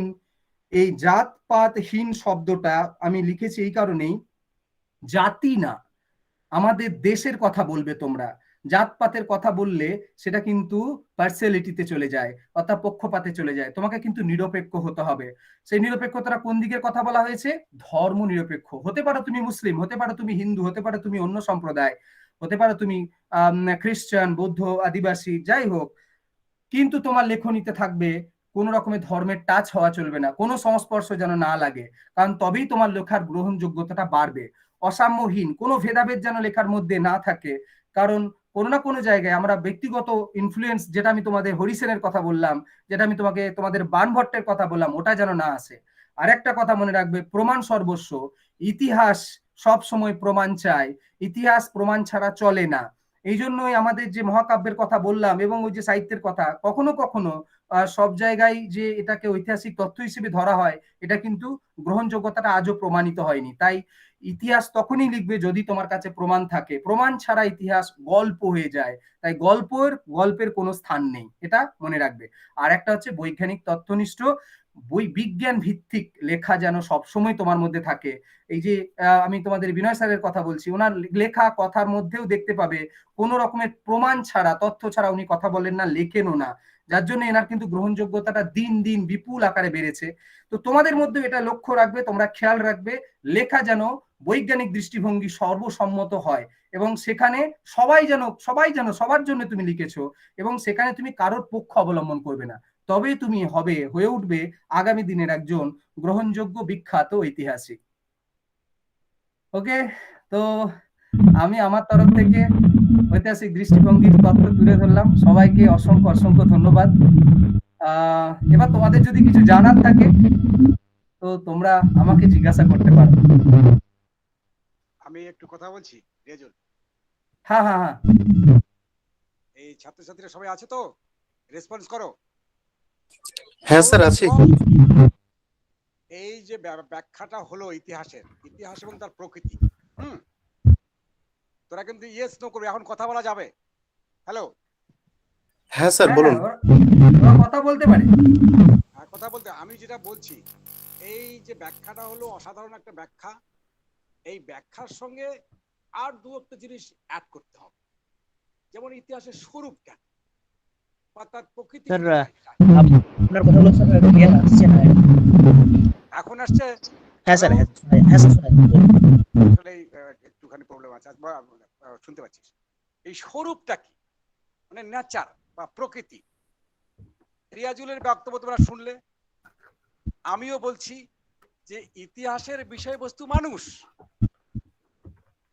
আর ঐতিহাসিকের প্রধান কর্তব্য কি? সত্যকে অনুসন্ধান করা, কোনো গল্পকে নয়। যদি পরীক্ষায় চলে আসে যে ইতিহাসের স্বরূপটা কি, তখন তোমরা লিখবে এই যে গল্প, যে ব্যাখ্যাটা রিয়াজুল সাহেব করলেন, সেই ব্যাখ্যার সঙ্গে তোমার যুক্ত করবে যে ইতিহাসের বিষয়বস্তু মানুষ হলে ঐতিহাসিকের প্রধান কর্তব্য হলো সত্যকে অনুসন্ধান করা। মানে where there is truth there is history, এবং সত্যম শিবম সুন্দরম, যেখানে সত্য আছে সেটাই হচ্ছে সবচেয়ে পৃথিবীতে সুন্দর। ফর এক্সাম্পল, যে বৈজ্ঞানিক পদ্ধতি, হোয়াট ইজ সায়েন্টিফিক মেথড। স্বাধীনতার সময় বা তারও আগে সিপাহী বিদ্রোহ হয়েছিল। ওই সিপাহী বিদ্রোহের সময় তুইও ছিলি না, আমিও ছিলাম না, যারা বই লিখেছে তারাও ছিল না। তাহলে এখন তুই ন্যাচারালি আমাকে কোশ্চেন করবি যে তাহলে এর ইতিহাসটা কিভাবে লেখা হলো। এই সিপাহী বিদ্রোহ বল আর স্বাধীনতা সংগ্রামের যে কোনো আন্দোলন বল, তার জন্য কি বলতো প্রমাণটা কোথায়? আর্কাইভস। যখন আর্কাইভসে যাবি তখন দেখতে পাবি যে কত লোক শহীদ হয়েছিল, হাজার হাজার লোক শহীদ হয়েছিল, তাদের তোরা নামই জানিস না। এই আমাদের বাঁকুড়ারও প্রচুর স্বাধীনতা সংগ্রামী আছে, 3-4টা বা 10টা বা 20টা নাম প্রকাশিত হয়েছে, কিন্তু আর হয়নি। সেই নামগুলো কিন্তু যখন তোরা চর্চা করবি বা আবিষ্কার করবি, এটা কিন্তু আবিষ্কার, নিউফিল্ড।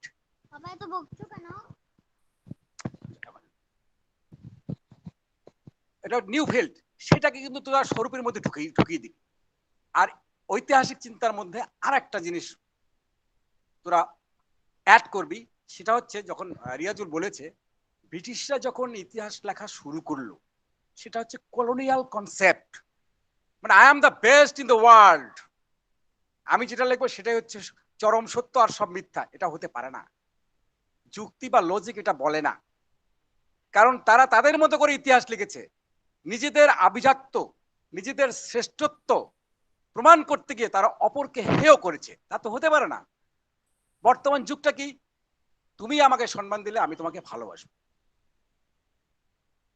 এবং জ্ঞানী লোক যারা, তারা কখনোই অন্য আরেকজন জ্ঞানী লোককে অসম্মান করবে না। ব্রিটিশদের যে হিস্ট্রি, সেটা হচ্ছে কেমব্রিজ থিওরি। কেমব্রিজ থিওরি কি? যে ভারতীয়রা ইতিহাস লিখতেই পারে না। তার এগেনস্টে কি হলো? Nationalist history. ন্যাশনালিস্ট হিস্ট্রি কি বললো?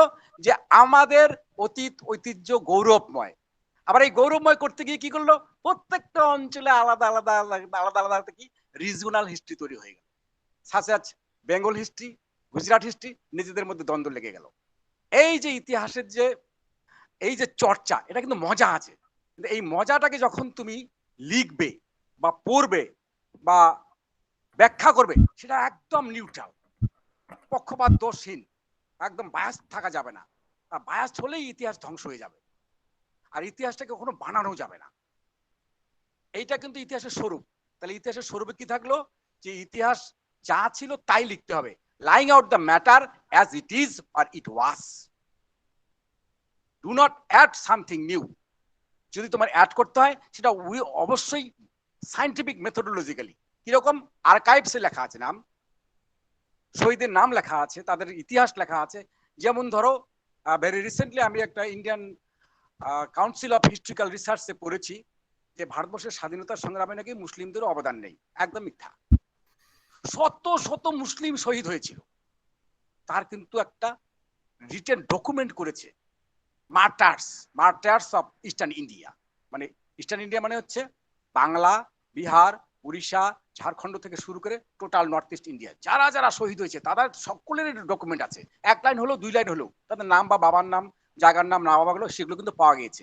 এগুলো কিন্তু স্বরূপের মধ্যে ঢুকবে।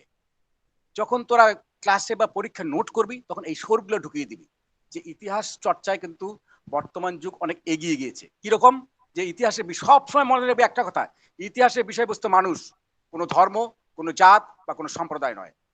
সম্প্রদায় হলে, আরেকটা কথা বলি, একটা সম্প্রদায়ের বিশেষ ইতিহাস লিখতে গেলে আরেকটা সম্প্রদায়কে হেয় অবশ্যই করতে হবে, নাহলে সে লিখতেই পারবে না। আরেকটা জিনিস কি, একটা সাম্প্রদায়িকতাবাদ আরেকটা সাম্প্রদায়িকতাবাদের সৃষ্টি করে, যা হচ্ছে আমাদের মানব জাতিকে ধ্বংস করে দেবে। আমরা মানুষই যদি না হলাম, মনুষ্যত্ব বোধই যদি না থাকে, তাহলে কিন্তু ইতিহাস লেখা যাবে না। এবং তোদের আমার মনে হয় রিয়াজুল খুব সমৃদ্ধশালী বক্তব্য দিয়েছে, তোরা সমৃদ্ধ হয়েছিস। এবং তোদের যদি কারো কোশ্চেন থাকে একটু বল, আমি আমার পক্ষ থেকে, শালদিয়া কলেজের ইতিহাস বিভাগের পক্ষ থেকে ওকে অনেক অভিনন্দন এবং শুভেচ্ছা জানাচ্ছি। এবং এইভাবেই চলতে থাক, আগামী দিনগুলোতে যাতে আমরা এইভাবে ইতিহাস চর্চা করতে পারি মাঝে মাঝে, তার জন্য আমি ছাত্রছাত্রীদের বলবো, তোমরা যদি ইন্টারেস্ট থাকো তাহলে আমি অ্যারেঞ্জমেন্ট করব। আদর্শ কোশ্চেন কর। হ্যাঁ স্যার। স্যার আমি আপনার বক্তব্যে আপনাদের বক্তব্য শুনে স্যার খুব মুগ্ধ হলাম। কি আওয়াজ স্যার আসছে? একটু, হ্যাঁ স্যার আপনি একটু মিউট করুন, আপনার একটু আওয়াজ আসছে স্যার। হ্যাঁ, তো স্যার যেটা মানে সমস্যা, মানে একটা আমি ফিল করলাম আর কি, মানে বুঝতে অসুবিধা হলো আমার। ইতিহাসের প্রথম প্রামাণ্য গ্রন্থ, মানে ঐতিহাসিক প্রামাণ্য গ্রন্থ আমরা রাজতরঙ্গিনীকে ধরলাম, কিন্তু ব্রিটিশ যখন কলোনিয়াল ইন্ডিয়া স্টার্ট হচ্ছে, কলোনিয়াল পিরিয়ড যখন স্টার্ট হচ্ছে, ব্রিটিশরা আসার পরে বলছেন ভারতীয়দের কোনো ইতিহাস নেই, ভারতীয়দের কোনো ইতিহাস নেই। আহ, অবশ্য আমরা বিনয়বাবুর বক্তব্য পেলাম, স্যার আমাদেরকে বললেন যে আই এম দ্য বেস্ট, এটাই হয়তো ব্রিটিশদের নীতি ছিল, তাই তারা হয়তো রাজতরঙ্গিনীটাকে হেয় করে দেখেছেন। কিন্তু স্যার একটা জিনিস, সেটা তো একটা প্রামাণ্য গ্রন্থ ছিল, তাহলে এটা, এটার ইস্যু কি আমাদের কোনো ঐতিহাসিক তুলেননি? স্যারের বক্তব্যে আমি অনেক ঐতিহাসিকের নাম পেলাম, যারা কলোনিয়াল হিস্ট্রির সময় বিভিন্ন রকম গ্রন্থ, মূল্যবান গ্রন্থ লিখেছেন, আমাদেরকে উপহার দিয়েছেন। কিন্তু স্যার এই রাজতরঙ্গিনীর কথাটা কি কোন রকম ভাবে, মানে ব্রিটিশরা এড়িয়ে গেছেন ঠিক আছে, কিন্তু আমাদের কোনো ঐতিহাসিক সেরকম ভাবে কি প্রাধান্য দিয়ে থাকেন সেই সময়? মানে কলোনিয়াল পিরিয়ডে বলছো তুমি? হ্যাঁ হ্যাঁ, ভারতীয় কলোনিয়াল। মানে ভারতবর্ষে যখন ইতিহাস লেখা শুরু হলো তখন? হুম। হ্যাঁ স্যার। হ্যাঁ, মানে অবশ্যই অবশ্যই তারা গুরুত্ব দিয়েছেন। এই জন্য তো রাজতরঙ্গিনীর সময়কালটার পর থেকে যা আমাদের কাছে ইতিহাস তথ্য এসেছে সেটাকে একদম প্রমাণ হিসেবে ধরা হচ্ছে। হুম এই অবশ্যই গুরুত্ব রয়েছে, অবশ্যই গুরুত্ব দেওয়া হয়েছে। হুম ব্রিটিশদের ব্যাপারটা, এই রাজতরঙ্গিনী ব্যাপারটাকে একটু একটু গুলিয়ে ফেলবে না, হ্যাঁ একটু পরিষ্কার করবে। সেটা হচ্ছে যে রাজতরঙ্গিনী হচ্ছে আমাদের দেশে, রাজতরঙ্গিনীর আগে এমন কোনো বই পাইনি আমরা যেটা কমপ্লিট ইতিহাসের গ্রন্থ আমরা বলতে পারি, এটা পরিষ্কার মনে রাখবে। 2 নম্বর বিষয় হচ্ছে যে ইংরেজরা রাজতরঙ্গিনী বা ভারতবর্ষের ঐতিহাসিকরা রাজতরঙ্গিনীকে প্রাধান্য দিয়েছিল কিনা, অবশ্যই দিয়েছে, কারণ তারা প্রমাণ তুলে ধরেছেন। ডিডি কোশাম্বীর বইতে কিন্তু আমরা বারবার পাবো, তুমি একটু পড়বোই যে an introduction to the study of Indian history, ভীষণ ভাবে মেনশন করা আছে। ইন্ডিয়ান ফিউডালিজম গ্রন্থে ভীষণ ভাবে মেনশন করা আছে। ভারতবর্ষে যতজন ন্যাশনালিস্ট হিস্টোরিয়ান, এই যে আর.সি. মজুমদার, দীনেশ চন্দ্র সরকার, তারপরে এই যে কেপি জয়সওয়াল, এই যে শ্যামা শাস্ত্রী, এনাদের প্রত্যেকে রাজতরঙ্গিনীর কথা বারবার উল্লেখ করা হয়েছে, যে দেখুন আমাদের আমাদের কিন্তু ইতিহাস ছিল, বারবার তুলে ধরেছেন। এমনকি ওই কে নীলকণ্ঠ শাস্ত্রী, যিনি দক্ষিণ ভারতের ইতিহাস লিখেছেন, তিনিও ওই রাজতরঙ্গিনীর কথা বলেছেন, যে দেখুন আমাদের কাছে প্রমাণ আছে। তারা তো রাজতরঙ্গিনীটাকেও সামনে রেখেই এগিয়েছেন, ওটা কিন্তু ওর প্রামাণ্য গ্রন্থ। আর শুধু তাই নয়, তাদের মেন উদ্দেশ্য হচ্ছে ব্রিটিশরা যেটা আমাদের কাছে একটা চাপাতে চেয়েছিলেন, আমাদের ওপরে চাপাতে চেয়েছিলেন, যে তোমাদের কোনো ঐতিহ্য নেই, তোমরা বর্বর, তোমরা ওই তোমাদেরকে শাসন করার জন্যই আমরা এসেছি, এবং বর্বরত থেকে তোমাদেরকে মুক্তি দিতে চায় অথবা আরেক সভ্য করতে চায়। এবং এইটাকে চাপানোর জন্যই তো তারা এই পলিসিটা অবলম্বন করেছিলেন। এই James Mill theory, James Mill এই কারণেই, ব্রিটিশ ঐতিহাসিকরা এই কারণেই চাপ দিয়েছিলেন, যে যাতে করে আমাদের দেশের মানুষদেরকে ছোট করে দেখানো হয় সব সময়। বিনয়দা ভীষণ আওয়াজ আসছে। ওকে ওকে ওকে। তো ব্রিটিশ ঠিক আছে? একটা কথা মনে রাখবেন, হ্যাঁ, এই অডিওটা অফ করতে হবে, অডিওটা। ওকে, একটা কথা স্পষ্ট মনে রাখবেন, ব্রিটিশ যারা হিস্ট্রি ছিলেন, তারা সব সময় চালিয়েছিলেন আমাদেরকে হেয় করার জন্য এবং আমাদের ঐতিহ্যটাকে ছোট করে দেখানোর জন্য। এটা তাদের একটা প্ল্যান, পলিসির মধ্যেই ছিল। না হলে তারা 200 বছরের বেশি সময়কালে শাসন চালাতেই পারতো না, যদি তারা আমাদের দেশকে মান্যতা দিয়ে ফেলতেন, আমাদের ঐতিহ্যকে মান্যতা দিয়ে ফেলতেন। ওকে, রাজতরঙ্গিনীর গুরুত্ব কিন্তু সবসময় ছিল, আছে, আজও আছে। তুমি যখন এমফিল পিএইচডি করবে না, তখন কিন্তু তুমিও মেনশন করবে রাজতরঙ্গিনী আমাদের কাছে এমন টেক্সট যেটা কমপ্লিট বই, কমপ্লিট। ওকে ঠিক আছে। স্যার এই রাধা আদর্শ, হ্যাঁ স্যার বলুন। আমি একটা কথা বলছি, ব্যাপারটা ওইখানে নয়, ব্যাপারটা হচ্ছে শাসক এবং শাসিত। ব্রিটিশরা ছিল শাসক, শাসকরা যাদেরকে আমরা শাসিত মানে শাসন করছি, তাদের কথা কেন শুনবে ব্রিটিশরা? এই জন্যই ব্রিটিশরা ইন্টেনশনালি ভারতবর্ষের ইতিহাসটাকে ইগনোর করে গিয়েছে। কথাটা বুঝতে পারলি আদর্শ? হ্যাঁ স্যার বুঝতে পেরেছি। ওরা হচ্ছে শাসক এবং শাসিত। আমাদের যারা শাসন করবে, তারা শাসক শ্রেণী সর্বদাই করেছে কি, আমাদেরকে ইন্টেনশনালি তাদেরটা চাপিয়ে দিয়েছে। ওই জন্যই তো বলা হয় ঔপনিবেশিক মানসিকতা, কলোনিয়াল কনসেপ্ট, যার থেকে এখন অনেকেই বর্তমানে বেরিয়ে এসছে। এই জন্য তো এখন নতুন নতুন ইতিহাসের বহু ধারা বেরিয়ে গিয়েছে না, যে ধারাগুলো তোরা আরো যদি ধরতে পারিস। আসলে তোদের তো ফাঁকিবাজ টেন্ডেন্সি, তো এই ফাঁকিবাজটা থেকে যদি একটু পড়াশোনায় ঢুকে যাবি, দেখবি ইতিহাসে যে মজা, যে রস, যে সম্পদ পৃথিবীর কোথাও পাবি না। তোরা আসলে ফাঁকি দিতে দিতে এমন একটা জায়গায় গিয়েছিস যে পড়াশোনা করিস না। তো যাই হোক, আমি আর অত কিছু বলছি না। আচ্ছা, আর কেউ মুন কিছু বলবি? মুন আছিস? হ্যালো, মুন আছিস? আদর্শ মুন কি বেরিয়ে গেছে? দেখতো। হ্যাঁ স্যার বেরিয়ে গেছে, দেখা যাচ্ছে। আচ্ছা, দেখা যাচ্ছে না। যাই হোক স্যার আরেকটা জিনিস, কলোনিয়াল পিরিয়ডে আমরা আরো জানতে পারছি, এই হেয় করার বিষয়টাই আমি এক জায়গায় পড়েছিলাম, কতটা সত্য আমি জানি না।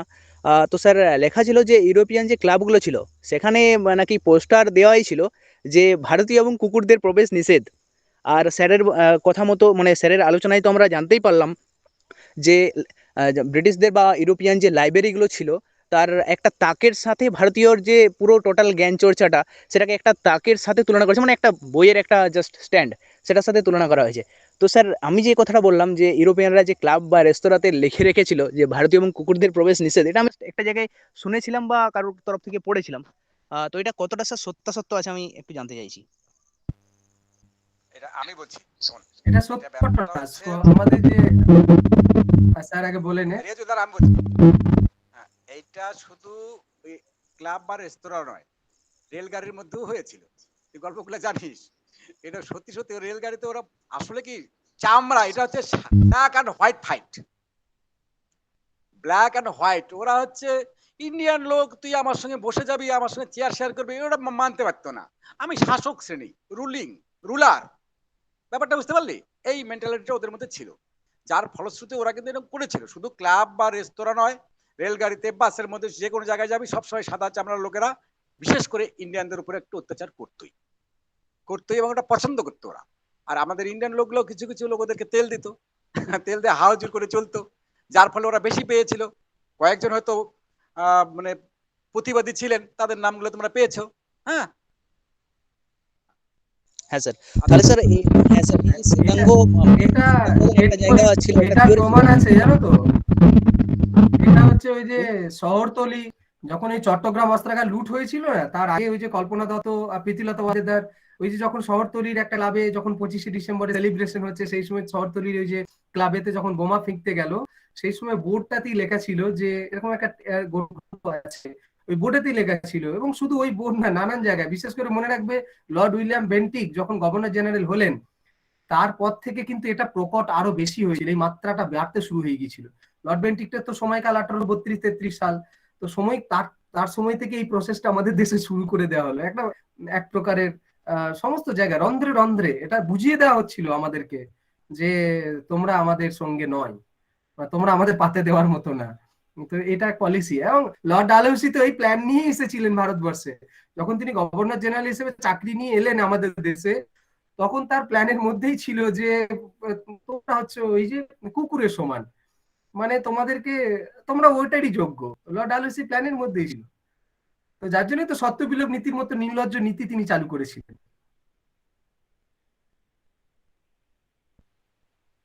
ঠিক আছে আদর্শ। বিনয় স্যার। হ্যাঁ স্যার, হ্যাঁ, আচ্ছা, সবাইকে ধন্যবাদ। আর কালকে সবাইকে ধন্যবাদ। হ্যাঁ স্যার, আহ, স্যার একটা প্রশ্ন ছিল স্যার। বল বল বল। স্যার বলছিলাম যে আপনি যে স্যার যেটা আলোচনার মাধ্যমে বললেন যে হিস্টোরিক্যাল মেথডস বা ইতিহাস লিখন পদ্ধতি, কিন্তু স্যার ওই পদ্ধতিগুলো যখন আমরা প্রাচীন ভারতের ইতিহাস বা একদম প্রাচীন যুগের ইতিহাস যখন রচনা করা হবে, তখন কি ওই প্রুফটা কি খুব দরকার বা প্রুফ করতে হবে? সেটা আমরা স্যার কেমন করে প্রুফ করবো? এইটা তো আমি তো ক্লাসে বলেছিলাম রে, এইটা প্রাচীন ভারতের শোন, ইতিহাস যখন চর্চা করবি না, প্রাচীন ভারতের সায়েন্টিফিক মেথড বলতেই তো আর্কোলজিক্যাল সার্ভে অফ ইন্ডিয়া। প্রাচীন ভারতের মেথড মানেই তো হচ্ছে তোর হচ্ছে পুরাতত্ত্ব, টোটাল সিস্টেমটা। হ্যাঁ, C14 ডেটিং মেথড, তারপরে হচ্ছে কয়েন্স, তারপরে হচ্ছে ইনস্ক্রিপশন, এগুলো দিয়ে যতটা পারা যায় করতে হবে। আর বাদ বাকিটা তো কিছুটা তো নিতেই হবে। শোনো, কিছুটা না নিলে তো আউট হয়ে যাবে না, সবটা পাওয়া যাবে না। প্রাচীন ভারতের ইতিহাসটা দেখবি সবসময় যত বড় পণ্ডিত হোক, প্রবাবলি বা সম্ভবত, বাংলায় সম্ভবত, এই ধরনের শব্দগুলো ওরা ব্যবহার করতে বেশিরভাগ ক্ষেত্রে, বুঝতে পারলি? সেক্ষেত্রে মূলত প্রমাণ যদি হয়, প্রামাণিক বিষয় হচ্ছে কয়েন্স, ইনস্ক্রিপশনস এবং হচ্ছে তোর আর্কিওলজিক্যাল এভিডেন্স। খনন কার্য চালানো হলো, খনন কার্য চালানোর পর যে প্রাপ্ত নিদর্শনগুলো পাওয়া গেল, সেই নিদর্শনগুলোকে পরীক্ষা নিরীক্ষা করার পর যে সিদ্ধান্ত আসা যাবে, সেটা একটা সঠিক ইতিহাস। আর বাকিটা কিছুটা রামায়ণ মহাভারত, শোন, ওগুলো তো ডাইরেক্ট রেফারেন্স ওভাবে ইউজ করা যায় না, অনেক বিতর্ক হয়। আর বিতর্ক করলে না, বিতর্কের মানে one problem created another problem, এটা মাথায় রাখবি। বিতর্কের শেষ নেই, শেষ হবেও না। তো ওখান থেকে মোটামুটি মিনিমাইজ করে ওইভাবে লিখতে হয়, কারণ আমরা তো আধুনিক যুগের মধ্যে তখন টেকনোলজি পাইনি না, আর্কাইভস তো তখন ছিল না, না সেভাবে আমাদের এগিয়ে যেতে হবে। বুঝতে পারলি নিখিল? হ্যাঁ স্যার, আর যদি স্যার সামাজিক যে আলোচনা করতে গেলে তখনকার সমাজ জীবন কেমন ছিল স্যার, এইটা আলোচনা করতে গেলে তো স্যার ওই রেটিং পদ্ধতিতে কি ঠিকঠাক হবে? তখন তো স্যার গল্পটাই স্যার বেশি চলে আসবে। আরে বাবা, পোকা, কয়েন্স গুলো আছে না, গোল্ডেন কয়েন্স আছে না, গোল্ড কয়েন আছে না, সিলভার কয়েন্স আছে না, ব্রোঞ্জ কয়েন্স আছে, কয়েন্স গুলো আছে না। কয়েন্স মানে তো বোঝা যাচ্ছে না অর্থনৈতিক সমৃদ্ধ। তোর বাড়িতে সোনা বেশি থাকলে কি তুই ধনী? সবগুলো, হ্যাঁ, সবগুলো মিলিয়ে দেখতে হবে, সেটা প্রত্নতত্ত্বের প্রমাণও মেলাবে, একই সঙ্গে সঙ্গে কয়েন্স আছে নাকি মেলাবে, সাহিত্যিক উপাদান কি আছে সেটা মেলানোর চেষ্টা করবে, সেই সময়কালে যদি লেখা রয়েছে সেগুলো মেলানোর চেষ্টা, সব মিলিয়ে সমাজের ইতিহাস লেখার জন্য সব থেকে বড় হচ্ছে সেই সময়কালে যিনি ঐতিহাসিক তার তথ্যটাকে নেওয়া এবং সেটাকে প্রত্নতত্ত্বের সঙ্গে মেলানো, এবং তার যে অন্যান্য দিক রয়েছে, যেমন ধরো আমি ইনস্ক্রিপশনের কথা বললাম, কয়েন্স এর কথা বললাম, আরো বললেন। সমাজ লিখতে গেলে না এক পক্ষ নিয়ে লিখবে না, সবসময় মিলিয়ে দেখবে যে তথ্য কি বলছে। সাহিত্যটা এখানে গুরুত্বপূর্ণ ভূমিকা পালন করবে অবশ্যই, কিন্তু প্রত্নতাত্ত্বিক প্রমাণও মিলিয়ে দেখবে। এই জন্য একটা কথা বলা হয় যে ধরো তোমাদের বিভিন্ন পরীক্ষায় প্রশ্ন পড়বে, দেখবে যে প্রাচীন ভারতের ইতিহাস রচনায় মুদ্রার গুরুত্ব কি, এখন বা শিলালিপির গুরুত্ব কি, তখন এই লাস্ট একটা লাইন লেখা হয়, শিলালিপির গুরুত্ব ভীষণ ভাবে, কারণ ওটা আমাদের কাছে দলিল, যুগ ধরে রয়ে গেছে। আমি তোমাদের একটা ইনস্ক্রিপশন দেখালাম, ওই যে অশোকের ইনস্ক্রিপশনটা, তো দেখো ওই অশোকের ভিজিট করেছি 2018 সালে, তার মানে ওটা ঘিরে রাখা হচ্ছে, প্রোটেক্ট করা রয়েছে। তো অশোক অনেক আগে রাজত্ব করে গিয়েছেন, এটা কিন্তু প্রমাণ। কিন্তু তার সঙ্গে সঙ্গে আমাদের অশোক যেটা লিখেছেন সেটার কি আর অন্য কোনো প্রমাণ আছে? সেটাকে একটু মিলিয়ে নিতে হবে, তবেই সোসাইটি সামাজিক ইতিহাস লেখা যাবে। এটা কিন্তু খেয়াল রাখবে, শুধু ওইটা ধরেই রেফারেন্স দিয়ে দিলে তাহলে এক পক্ষের দিকে চলে যাবে। ওটা ওটা ওটা ইতিহাসের, এই যে বললাম, নিরপেক্ষ ইতিহাস চর্চা হবে না। তাই মেলানোর চেষ্টা করবো।